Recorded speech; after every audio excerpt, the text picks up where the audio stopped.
छाले पड़ जाएंगे। अब ये नहीं जब गोवर्धन की परिक्रमा दोगे तब, और यहाँ बैठे बैठे बिना छाले के ही गोवर्धन की परिक्रमा आवेगी और पुण्य उतना ही मिलेगा।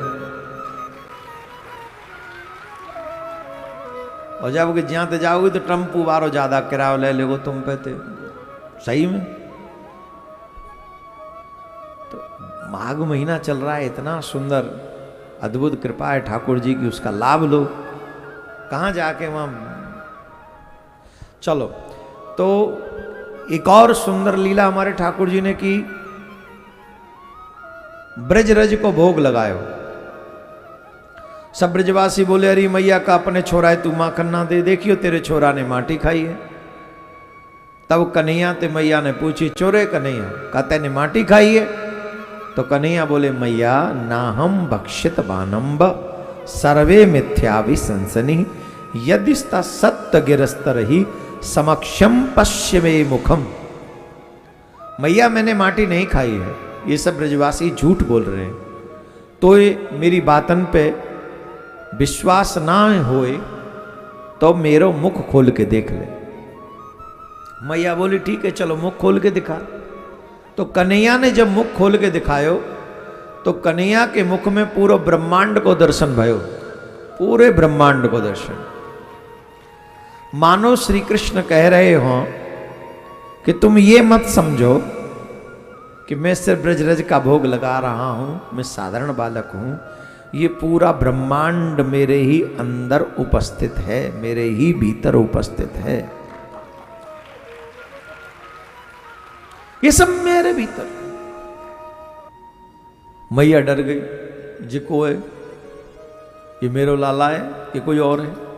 अब कन्हैया सोचने लगे अगर मैया भयभीत है गई तो फिर मैया मुकु माखन को भोग नहीं लगावेगी, मिश्री नहीं पवावेगी, फिर तो मैया मंदिर में बैठा के ओम जय जगदीश हरे करेगी बस, जैसे कानपुर के भक्त करें काहे। अच्छा बताओ अपने बेटे से ज्यादा प्रेम करते हो कि भगवान से? बोलो। बेटे को सब मिल जाए इसलिए माएँ भगवान से प्रेम करती हैं, बटरिंग कर करके बेटे को सब दिला सके इसलिए भगवान से प्रेम करती हैं। और पिता तो पिता ही हैं। फिर हम ये नहीं कहते कि बेटों से कम या ज़्यादा प्रेम करो, पर भगवान से प्रेम करो। भगवान से प्रेम करोगे तो भगवान का प्रेम तुम्हें भी सुखी रखेगा और तुम्हारे परिवार को भी सुखी रखेगा।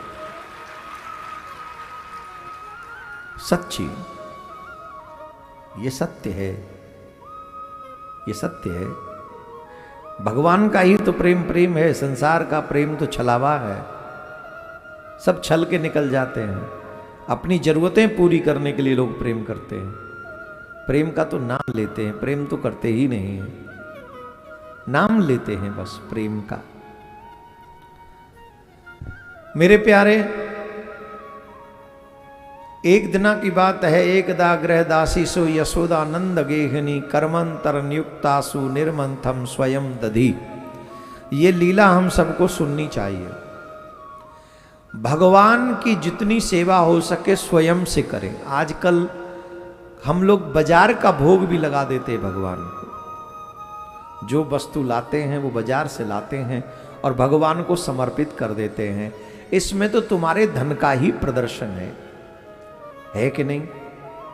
हमारी जेब में पैसा है, हम गए बाजार से सामान खरीद लाए, भगवान को समर्पित कर दिया, पर इसमें तुम्हारी सेवा क्या रही? जब भी बिहारी जी जाओ, जब भी प्रिया कांजू के दर्शन करने जाओ, जब भी कहीं ऐसी स्थान पे जाओ, प्रयास ये करो कि अपने हाथों से बनाए हुए पवित्रता के साथ भोग का ही समर्पण आप भगवान के आगे करें। जैसे ये दृश्य आजकल सामने आ रहे हैं, जो भी दृश्य दिखाई पड़ रहे हैं, कोई थूक रहा है, कोई कुछ कर रहा है, कोई कुछ कर रहा है। अब ये कौन जाने मिठाई बना कौन रहा, वहां कौन लोग हैं जो कारीगर हैं,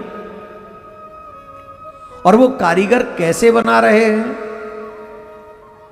तिरुपति बालाजी के मंदिर के प्रसाद में जो मिलावट हुई है, उस प्रसाद के चक्कर में हम सबका धर्म भ्रष्ट किया गया है।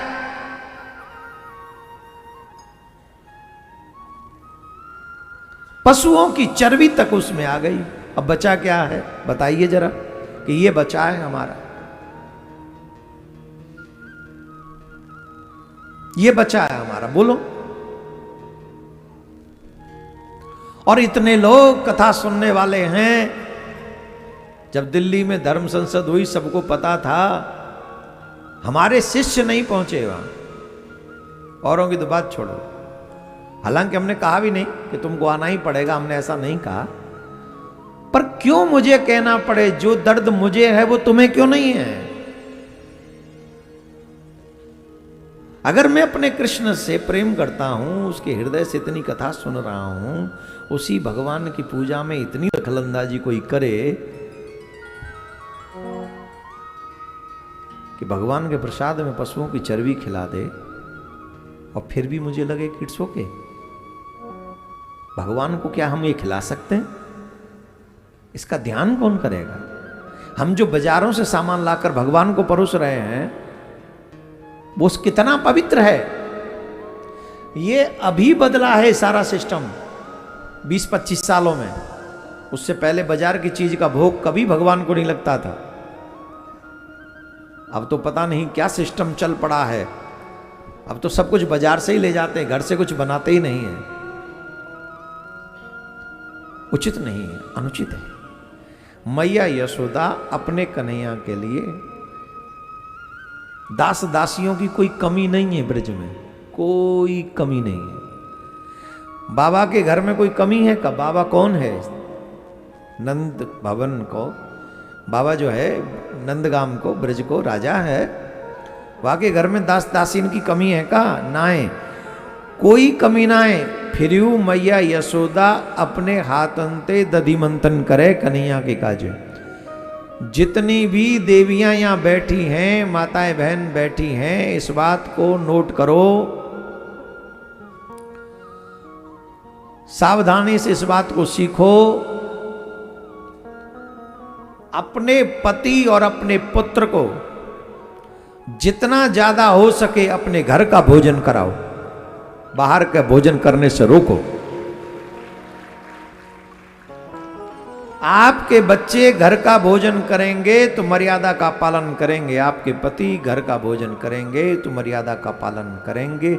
जिन लोगों ने बाहर का भोजन प्रारंभ किया है, उनकी बुद्धि बाहरी हो जाएगी। इसमें अन्न का दोष है, उनका नहीं। या तो ये कह दो कि जैसा खाओगे अन्न वैसा होगा मन, ये कहावत गलत है।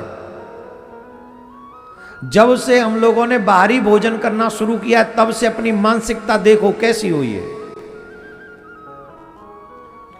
भाई थोड़ा तो चिंतन करोगे कि सिर्फ क्रिटिसाइज करोगे हम जैसे लोगों का?